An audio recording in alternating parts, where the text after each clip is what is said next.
And so I want you to think about the time between the Prophet ﷺ and Isa alayhi salam, and see Isa alayhi salam, Jesus peace be upon him, as the last prophet of Bani Israel and the last prophet before the Prophet ﷺ, and the world is technically about to end after him.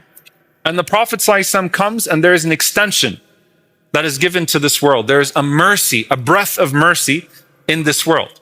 Allah Azza wa Jal says about Isa alayhi salam, وَإِنَّهُ لَعِلْمٌ لِلسَّاعَةِ, that verily he is a sign of the hour. He's a sign of the day of judgment himself. Now, the strongest opinion, the majority opinion, is that this is referring to the return of Christ, the return of Isa alayhi salam, right? Which is one of the major signs of the actual hour taking place. But there are other opinions that benefits, that add to the richness of this meaning.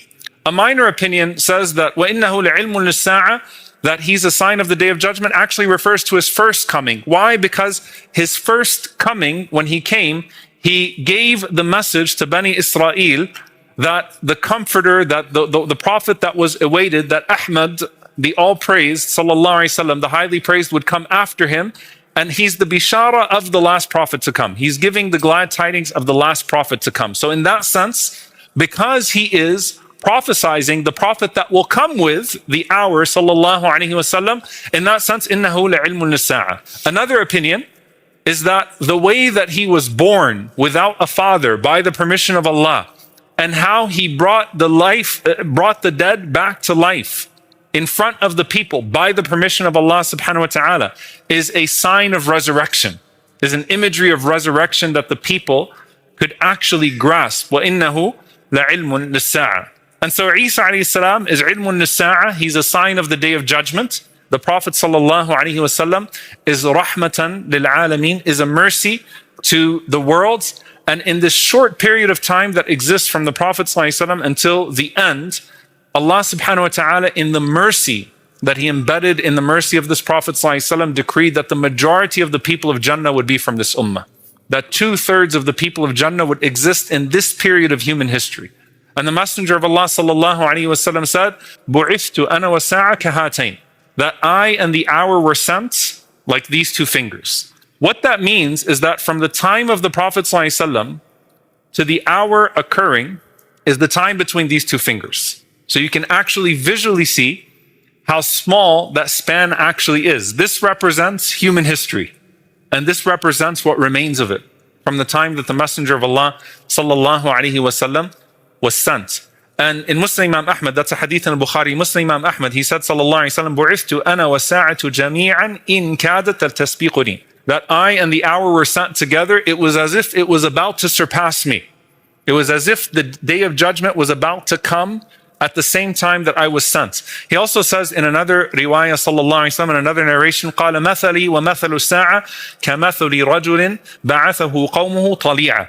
So the example of I and the hour is like a man who was sent by his people as a tali'ah. A tali'ah is a scout, like a military scout. When you send someone out to see where the army is, how far the army is, whether it's approached or not. So you can actually think of the visual that the Messenger of Allah ﷺ is saying. Imagine that you are on one side and you send your tali'ah, you send your scout to see how close is the approaching army. So he says, sallallahu alaihi wasallam, I am like the tali'ah, I'm like the scout that's sent forward.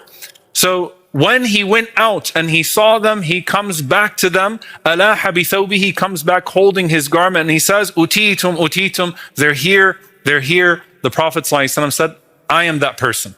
I'm telling you about the closeness of the end, like that person, sallallahu alaihi wasallam. And so when we talk about his coming, alayhi salatu wassalam, and the closeness of the hour, his coming is in and of itself part of the coming of the hour, part of the onset of the hour as the last prophet that is sent to mankind. How long is human history? We don't even know. Thousands and thousands and thousands and thousands of years. How many millions, billions of people have walked the face of the earth? From the time of the Prophet ﷺ to now, that is what we have left in terms of human history and the closeness of the hour. And the Prophet ﷺ embedded in this a bushra, a glad tidings as well. He said about the ummah, قال صلى الله عليه وسلم إنما أجلكم في أجل من خلا من الأمم. He said that the example of your lifespan compared to the nations before you. قال كما بين صلاة العصر إلى غروب الشمس, is like the time between Asr and Maghrib. Is like the time between Asr and Maghrib. He said in another narration, عليه الصلاة والسلام, مثلكم ومثل أهل الكتاب كمثل رجل استأجر أجراء. He said, the example of you and the people of the book is like a man who employed some workers. قال فعملت اليهود إلى نصف النهار وعملت النصارى إلى صلاة العصر ثم أنتم من صلاة العصر إلى غروب الشمس. He said, so the Jews worked until midday and the Christians worked until Asr. And then you worked from Asr until Maghrib, from Asr until sunset. Now I want you to think about this because you just came out of Ramadan. When Asr hits on a day of fasting, what happens? Maghrib feels so close. If you think about it, it's the shortest period of the day. Think about the time between Fajr and Dhuhr, this long period. And then think about the time between Dhuhr and Asr. And then think about the time from Asr to Maghrib.